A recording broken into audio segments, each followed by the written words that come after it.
नमस्कार दोस्तों, मेरा नाम है नवीन कुमार नंदन। बाबा साहेब का अपमान किया गया है।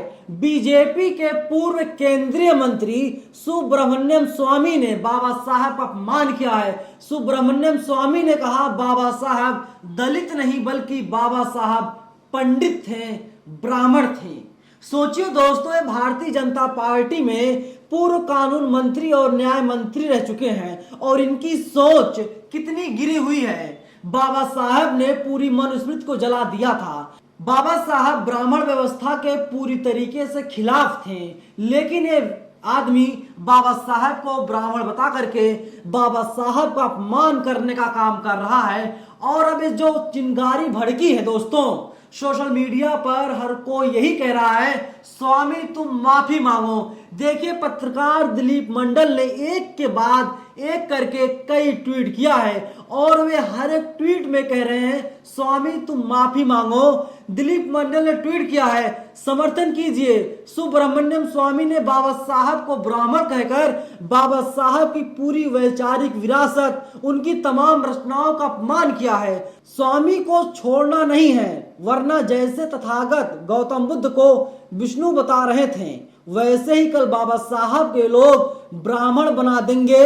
हैशटैग माफी मांगो स्वामी। दोस्तों सोचिए, बीजेपी वाले जो लोग हैं, ये लोग वोट की राजनीति हर वक्त करते हैं। इन्हें सिर्फ वोटों से मतलब होता है। देश में क्या हो रहा है, समाज में क्या हो रहा है, इनसे कोई मतलब नहीं है। देश के कई राज्यों में विधानसभा चुनाव होने जा रहे हैं। हालांकि चुनाव आयोग ने अभी तक इसका ऐलान नहीं किया है, लेकिन उम्मीद यही जताई जा रही है नवंबर और दिसंबर के महीने में गुजरात जैसे तमाम राज्यों में विधानसभा चुनाव होने हैं। स्वामी को दोस्तों यही लग रहा है कि जब बाबा साहब को ब्राह्मण बता देंगे, इसके बाद दलित एकजुट हो जाएंगे, बहुजन समाज एकजुट हो जाएगा और बीजेपी के पक्ष में मतदान करेगा। जबकि अभी तक गलतफहमी के शिकार पूर्व केंद्रीय मंत्री बीजेपी के सुब्रमण्यम स्वामी होते आए हैं और बाबा साहब का इन्होंने अपमान कर दिया है। एक के बाद एक ट्वीट लगातार दिलीप मंडल की तरफ से किया जा रहा है। दूसरे ट्वीट में सुब्रमण्यम स्वामी लिखते हैं इनकी हिम्मत कैसे हुई बाबा साहब को ब्राह्मण कहने की। बाबा साहब ब्राह्मण ग्रंथों को जलाने वाले थे। ब्राह्मण श्रेष्ठा वाली गौड़ व्यवस्था में डायनामाइट लगाने वाले महामानव को ब्राह्मण कहना बाबा साहब का अपमान है। चुपचाप माफी मांगो स्वामी। सोशल मीडिया पर ट्रेंड चल रहा दोस्तों, हर कोई यही कह रहा, जो बहुजन समाज से है, जो अपोजिशन का लीडर है या जो बाबा साहब को मानता है, वो यही बार बार कह रहा है स्वामी तुम माफी मांगो। लेकिन स्वामी माफी मांगने के लिए तैयार नहीं है। स्वामी पर लगातार दबाव बनाया जा रहा है। देखिए, तीसरा ट्वीट दिलीप मंडल ने किया है बाबा साहब एक मेहनतकश योद्धा अनुसूचित जात में पैदा हुए थे। उन्होंने पूरी मानवता के लिए काम किया। उनकी दृष्टि बहुत उदार थी। उन्होंने जात में नहीं बांधा जा सकता। उन्हें ब्राह्मण जात का बताना बाबा साहब का अपमान है। सुब्रमण्यम स्वामी माफी मांगो। और देखिए दोस्तों, कई ट्वीट है, मैं लगातार ट्वीट को पढ़कर सुना रहा हूं आपको। बाबा साहब ने कोलंबिया में अपनी पहली थीसिस में ही लिखा है ब्राह्मणों ने ही जातियां बनाई हैं। ऐसे में सुब्रमण्यम स्वामी जैसा महामूर्ख आदमी ही बाबा साहब को ब्राह्मण कह सकता है। बाबा साहब ने जात की पीड़ा झेली है, उन्होंने ब्राह्मण बताने की हिम्मत कैसे हुई। हैशटैग माफी मांगो स्वामी।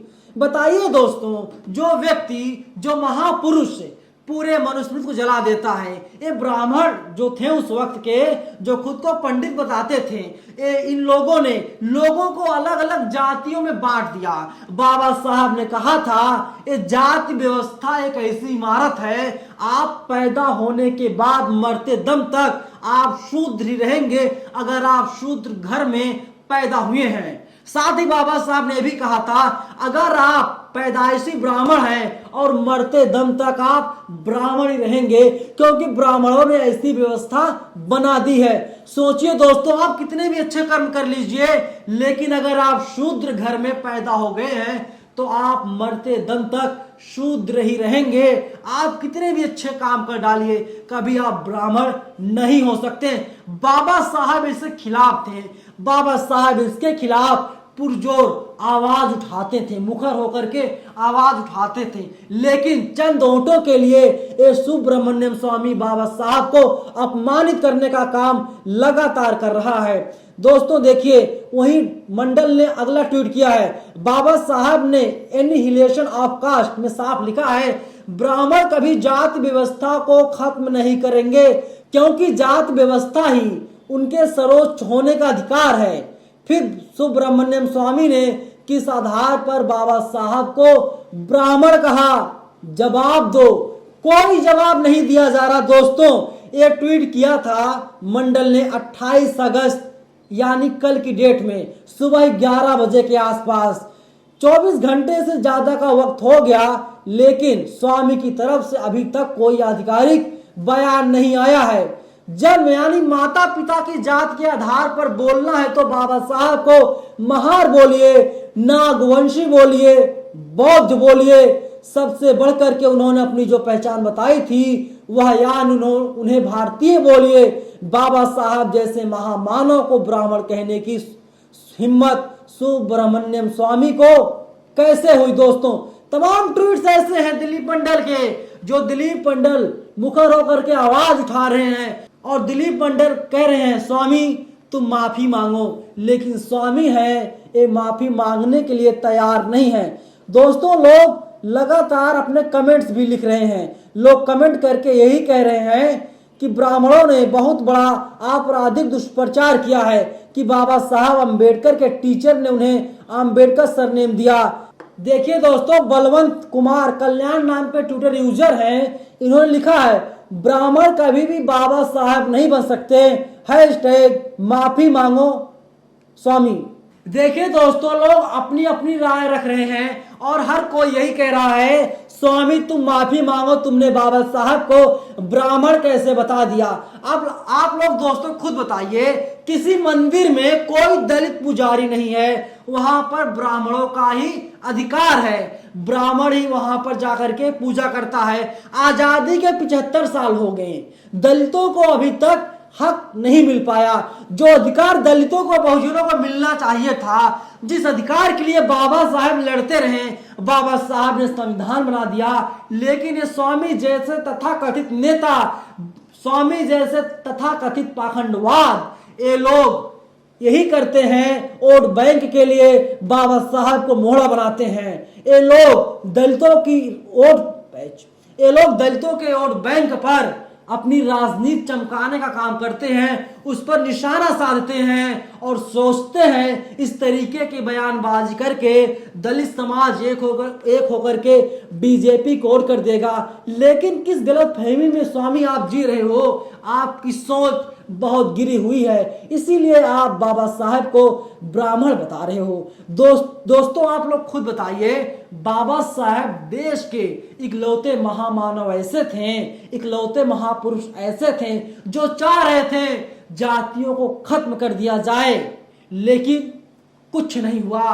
ये ब्राह्मणवाद आज भी चाहते हैं, जो ब्राह्मण है ये लोग चाहते हैं आज भी ब्राह्मणवाद हमारे देश में लागू रहे, क्योंकि पंडित का बेटा ही पंडित बनेगा।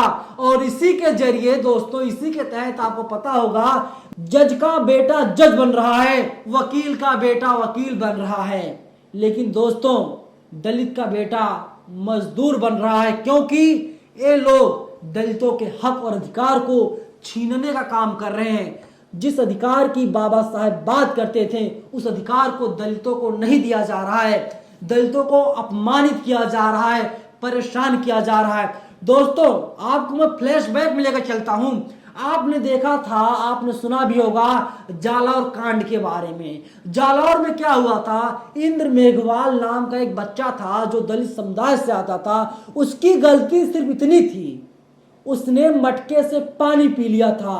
छैल सिंह जो मास्टर था, उसने इंद्र मेघवाल को इतना मारा, इंद्र मेघवाल की मौत हो गई।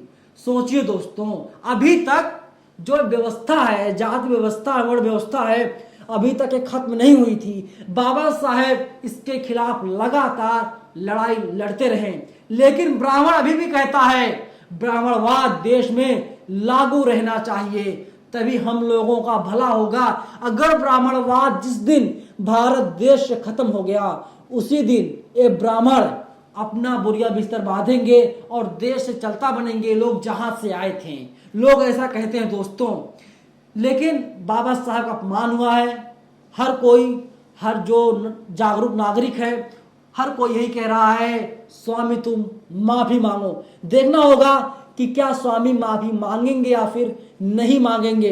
बाबा साहब का अपमान देश का कोई भी नागरिक, कोई भी व्यक्ति नहीं सहेगा। दोस्तों, आप लोगों की क्या प्रतिक्रिया है? आप लोग अपने विचार कमेंट बॉक्स में हमें जरूर बताइएगा। शुक्रिया। नेशनल दस्तक की आपसे गुजारिश है कि अगर इसको बचाना चाहते हैं तो नेशनल दस्तक को सब्सक्राइब करने के लिए रेड कलर के सब्सक्राइब बटन को दबाएं, फिर बेल आइकन की घंटी दबाएं। नेशनल दस्तक को बचाने के लिए बहुत जरूरी है कि हर खबर को शेयर करें, लाइक करें, कमेंट जरूर करें।